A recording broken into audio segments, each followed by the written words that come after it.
या आजींना एक दीड महिन्यापूर्वी आपलं रियाश अमृत ज्यूस आणि एक डायबुजी म्हणून दिलं होतं. तर आजीला काय त्रास होता आणि आपल्या अमृत ज्यूसनं त्यांना काय काय फरक जाणवला आपण आजीच्या अमृतवाणीतून ऐकूया. आजी नमस्कार. नमस्कार. तुमचं नाव काय? माझे नाव बेबी एंजे.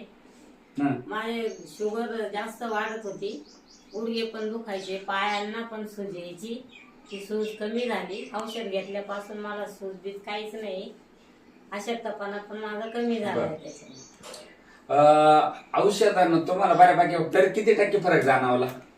हा, तरी 100% फरक आहे माझा. औषध प्यायला एकदम भारी आहे. हो, याचा कुठला साईड इफेक्ट नाही नाही काहीच नाही. आणि असं प्रत्येकाने घेतलं पाहिजे की चालेल, सर्वांनी घेतलं पाहिजे. बघा, मी एक दीड महिन्यापूर्वी आलो होतो. आजीनं खूप गोळ्या खाल्ल्या, गोळ्यासारखे झालो. येणारे आता परत आजीला मी औषध द्यायला आलोय आणखी, कारण मला 1 महिन्यामध्ये आजीला एक गोळी दवाखान्याची खाऊन द्यायची नाही. कारण आपला एकच उद्देश आहे, गरज काळाची ओळख आयुर्वेदाची, प्रत्येकाच्या घरी जाणं, ज्या केमिकल युक्त गोळ्या आहे हे आपल्याला बाहेर काढण्याचं काम करायचं आहे.